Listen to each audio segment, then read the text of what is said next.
Hey guys, OG Albini here, bringing you guys my NCP Wi-Fi Week 2 match against Carson and his Pittsburgh Celesteelers.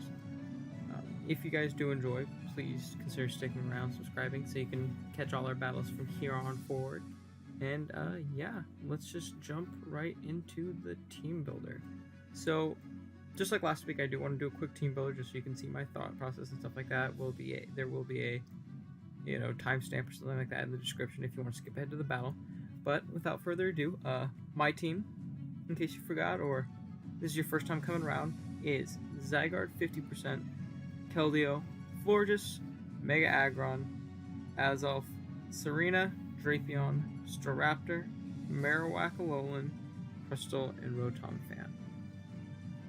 Carson's team consists of Celesteela, Hoopa Unbound, Mega Venusaur, Rotom Heat, Umbreon, Alolan Ninetales, Galvantula, Quagsire, Lickitung, Mesprit, and Hitmontop. So he's got a pretty thick team there, pretty fat. He's got that really nice core of Celesteela and Mega Venusaur, which is always an absolute pain to break. But as you can see, he has more of that semi-stall kind of build, which I think can be exploited, especially in the draft format when you know it's coming. And going into this matchup, I wanted to take advantage of the passiveness of his team, minus stuff like Koopa, I guess. But other than that, nothing is really immediately threatening. So yeah, we're gonna just jump right in. The first one I definitely wanted to grab was Zygarde. He doesn't have any ground resist whatsoever. Mega Venusaur is neutral to it. Celesteela, it's in the air, but it's gonna get hit by 1,000 arrows. So Zygarde was an obvious pick. I originally wanted to go DD, but I think that Quagsire is definitely going to be his check to the Zygarde. So I ended up going with a Banded set. We had to go Jolly, unfortunately, just enough. So we have just enough speed to outspeed the Rotom Heat. Just because I don't want that outspeeding me and hitting me with an HP Ice or hitting me with a Will-O-Wisp or something like that, because I don't have any Cleric support this week with Florges or anything like that. So I definitely wanted to outspeed that. 1,000 arrows is what I'm going to be clicking 99% of the time.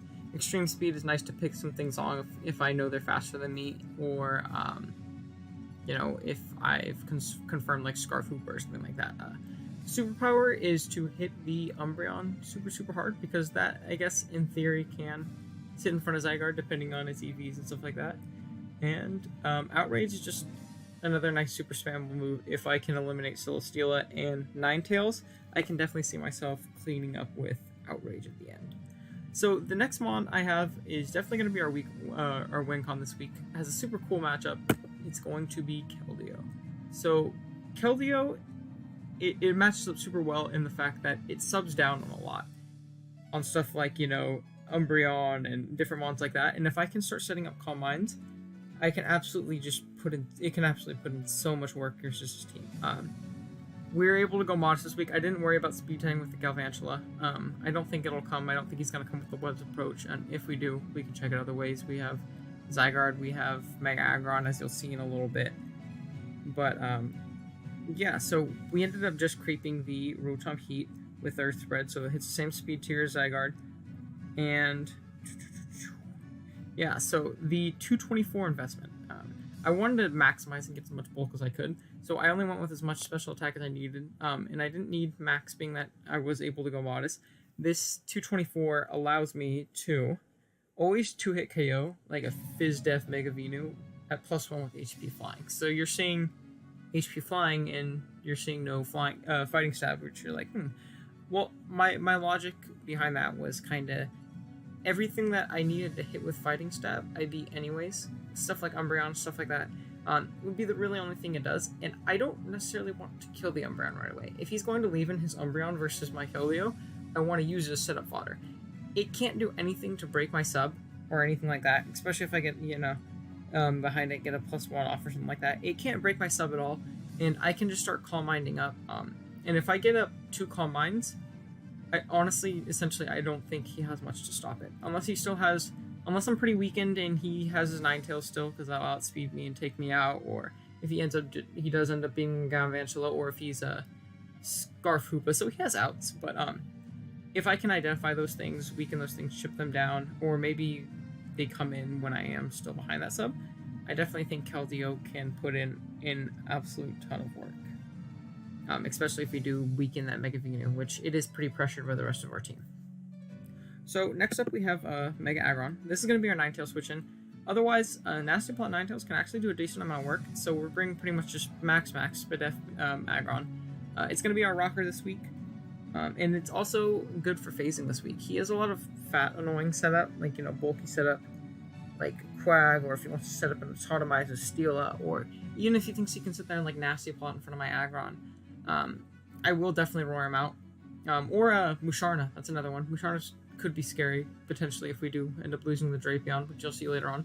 But I want to deter that kind of thing, just so he can't sit and set up in front of me and then beat me that way. Fire Punch is for that Celesteela, just so I can hit it. And Iron Head's for essentially everything else.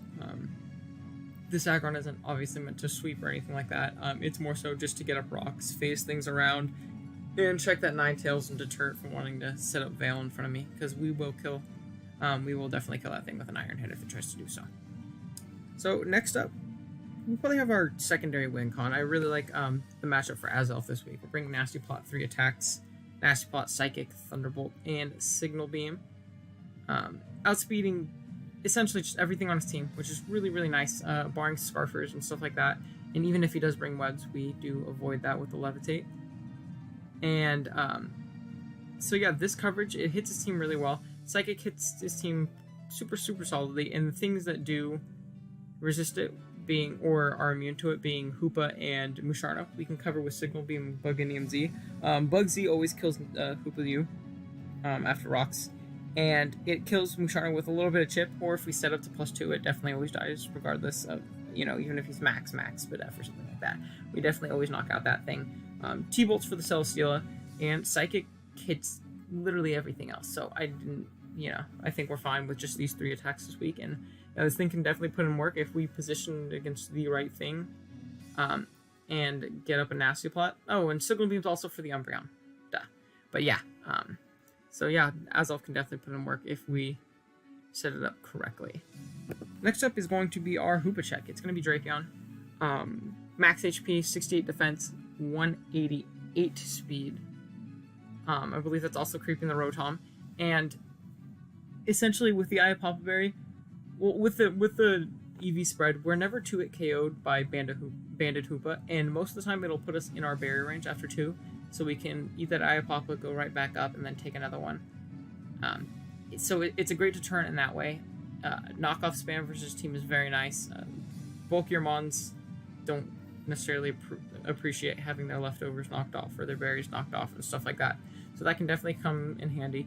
Taunt is obviously super, super nice against a team like his that relies so much on recovery and sitting there and trying to outlast me until I make a mistake or I just lose. So Taunt is super invaluable for his team.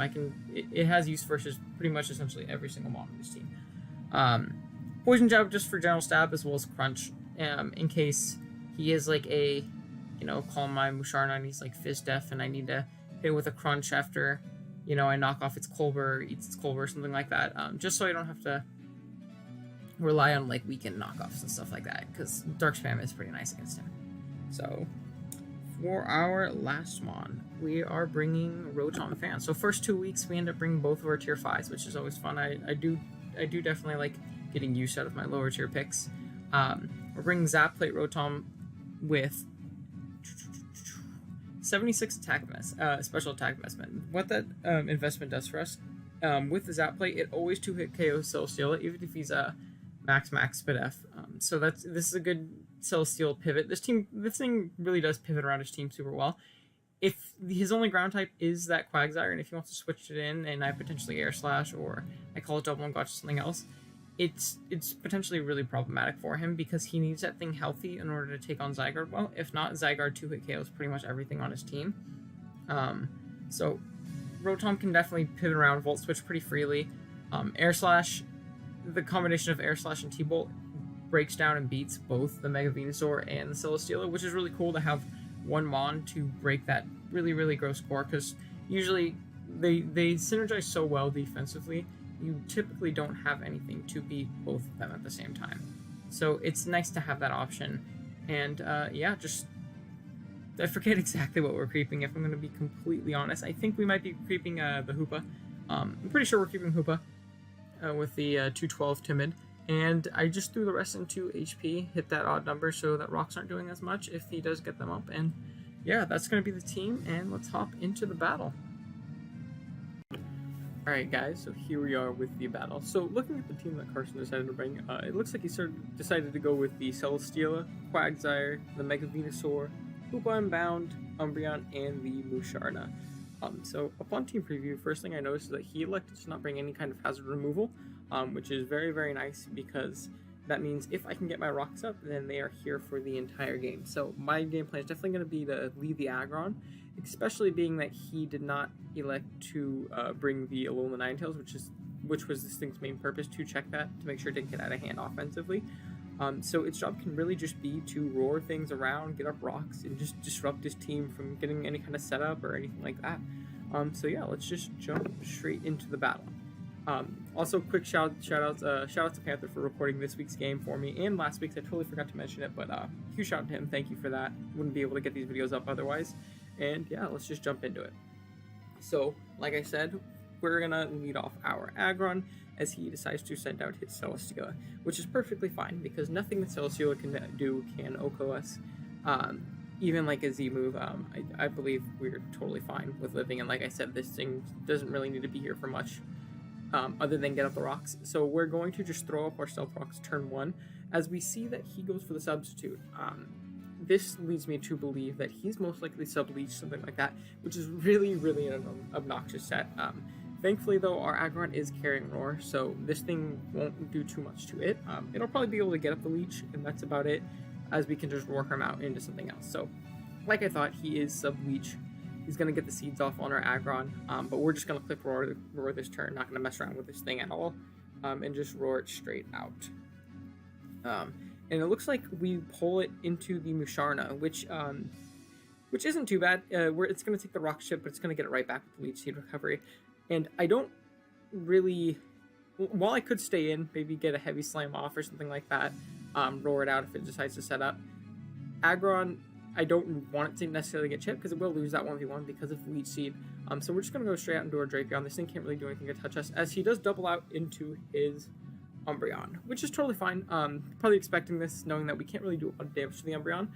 However, we can just taunt this Umbreon, because while we can't really hurt it too much, Umbreon really can't do too much to us in return, as we're going to see that he goes for the Yawn, which is good information to have. I'm glad I didn't go straight out in my Keldeo like I wanted to originally, because that would have been really annoying to play around. So he's going to switch out into his Mega Venusaur, as we just throw off the knockoff, trying to get rid of whatever was on that Umbreon, which I'm assuming is a berry, because it didn't show lefties. And you're going to see this knockoff does a ton, because we get a crit, which does suck for him, because this is going to force him into a position where he's going to want to heal, because this is a very important member of his team, especially to stop our Keldeo in the back, which matched up really well. So we're just going to throw off another taunt and try and prevent him from doing so, because I know that is most likely his move, as he does end up going for the Synthesis. This next turn, though, we are going to switch out. I don't want my Drapion taking too much unnecessary damage, because it is very important for the Hoopa and the Musharna and stuff like that, because they can be scary otherwise. So I'm going to switch out into our Rotom, as he goes for the knockoff, which does suck that we lose our Zap Plate, but if anything got knocked off this game, I am glad it's Rotom opposed to anything else, because the Zap Plate was really just here to help out with some rolls and stuff like that. So he's going to go out into his Musharna as we throw off the Air Slash, just trying to see if he would potentially leave in Venusaur for some reason. We would definitely 2-hit KO it from there, and it was taunted, so it couldn't Synthesis up on us or anything like that. In the next turn, we're just going to Volt Switch out into our Drapion, I believe, to try and get another big knockoff on something, maybe get a crunch off on something, because I believe Venusaur is definitely in range of a 2-hit KO at this point, as he makes a good play and Baton passes out. So that's also good information, just in case he's like a Calm Mind Baton pass set and he wants to pass it into some of his fatter mons. That can be super scary, so we definitely do that. That definitely does up Aggron's worth in this game, so that we can roar those things out and stop Baton Pass Cheese from beating us. So he goes into a Celesteela. I'm going to switch out again, because like I said, I don't want this Drapion taking any unnecessary chip. And I'm going to go into a Rotom as he goes for the Earthquake. So very nice that we end up just not taking any damage right there. I figured he was either going to go for an Earthquake or go for a Leech Seed, something like that. as he does withdraw his Celesteela and he goes into his Quagsire this time, predicting the Volt Switch, which we do end up going for. So we are stopped right there, but this Quagsire isn't too scary to me, in all honesty. And yeah, so next up I'm just going to hard switch out into my Keldeo. This Quagsire can't hurt us too bad, and I don't really think he's going to go for the Toxic on this turn, considering what we have on the back and stuff like that. So I will switch out, as he does double himself out into the Umbreon. Again, I'm not too sure what he was trying to catch here, but this is great for us because this is the freest substitute I've ever seen in my life. This Umbreon can't do anything to us, so we're definitely just going to throw up the sub as he goes into his Mega Venusaur, and rocks put that thing below half, which is super nice, because depending on his spread, we could actually potentially knock him out here with the HP flying. So we're going to throw up our substitute, get a little bit of lefty's recovery back, and yeah, we're just going to throw off the HP flying this next turn, see if we can knock him out, get a little information on his spread as we go for it, and it turns out that he is running at least a little bit of Spadef, because he does live that pretty comfortably too, and he goes for the Synthesis. So this next turn, expecting him to Synthesis again so he can get out of range of this Keldeo, being, 2-hit KO by this Keldeo, I am actually going to click Calm Mind, because if he does decide to Synthesis up, we could potentially 2-hit KO him from full, depending again on his spread and rolls and stuff like that with the HP flying. As we see that he actually doesn't even end up going for the Synthesis and goes for Sludge Bomb. I don't know if he's not carrying any Grass Stab or anything like that, but that Sludge Bomb actually doesn't even break our sub. I believe that was a pretty favorable roll to break the sub in his favor, but we do end up getting it. So now we can just throw off a +1 Hidden Power Flying, which is awesome, because that's going to bring this thing back down super low again, as he does go for another Sludge Bomb, which will break our sub this time. No way we were taking 2 of those with the sub up, but this is going to allow me to knock out the Mega Venusaur, which is amazing, because at this point he really doesn't have anything that can switch into a Surf from our Keldeo, and a lot of his team is definitely set up for this, especially being that the Musharna is pretty low too. That is also super nice. That allows us to, I believe it's pretty close to in range of a +1 Surf from our Keldeo, being that we are watching with a lot of investment. As he goes into his Quagsire, I did want to sub here just in case he would go for the Toxic or anything like that, but I figured he would just go straight for an attack to try and prevent us from doing that, as he ends up going for the Curse. Was definitely an odd play. Curse Quagsire was actually pretty scary versus me. If he could get an in on Zygarde and start setting up and stuff like that, and we did end up losing this Keldeo, as our team is mostly physical this week, barring the Rotom and the Keldeo. But he ends up going for it right here, which is a bit odd, because we're definitely going to be able to 2-hit KO him with Surf, as this Quagsire was mostly Fizz Def to take on the Zygarde. So that's another kill for Keldeo. We're sitting up 6-4 right now, and Keldeo's looking super threatening. So next he's going to go out and do a Celesteela, which, again, this Mon is a huge nuisance. In this turn, I'm going to throw up a sub just to see if he wanted to try and potentially get a leech off, something like that. As he does make the smart play and go for the Earthquake, which will, I believe, always break our sub, unless he's like a minus attack nature, which would be pretty odd, but I'm assuming he's a minus speed, just so he can have, maybe like Air Slash, Earthquake, something like that.